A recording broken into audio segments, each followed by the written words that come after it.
Farley Mowat, the Canadian author and World War II infantry officer, wrote the book Aftermath, telling of his travels through post-war Europe in 1953.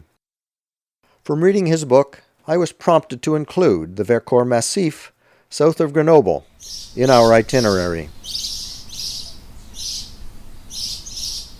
As described by Farley Mowat, approaching the town of Pont-en-Royans, we could see the sheer mountain wall facing us on the east side of the town.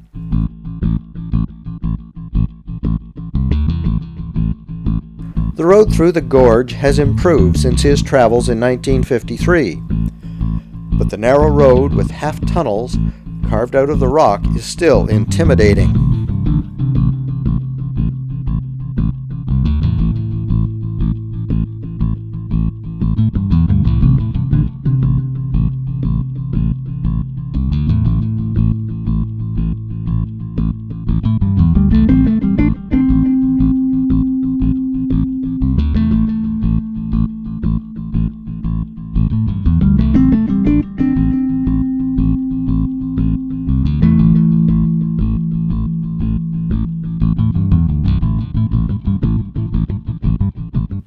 Mowat stayed in the sleepy little town of Villard-de-Lans.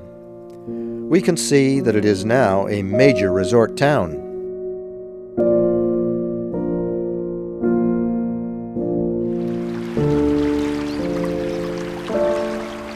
My research found us a hotel in the smaller town of Autrin, about 15 minutes away in the next valley over. It was a peaceful, pretty valley, and our hotel was more than satisfactory.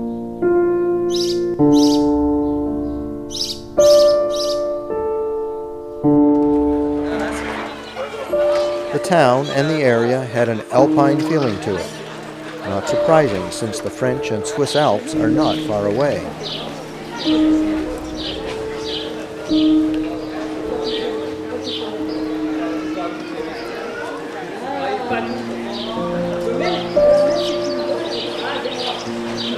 But the reason we came was to find the World War II memorials to the French resistance that Mowat had come across. We drove up into the hills, where the resistance had been very successful in the area, till the Germans took over the occupation from the Italians, and then there had been a bloodbath.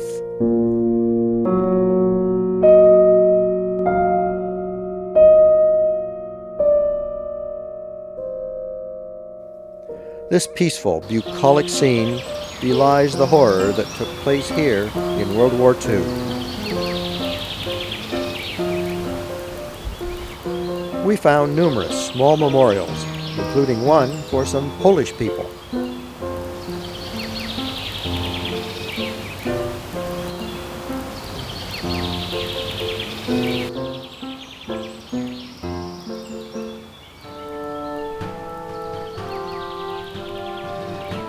Mowat had met Pierre Tennant, who had been chief of staff for the leader of the resistance that existed here, and who told him some of what occurred.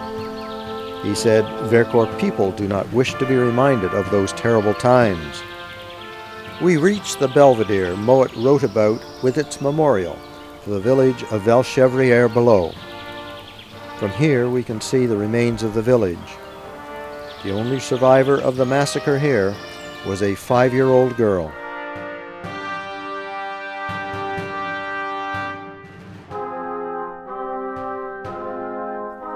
Since those days, the French have come to terms with the horrors and honored those who fell with memorials like this one near the town of Vassieux.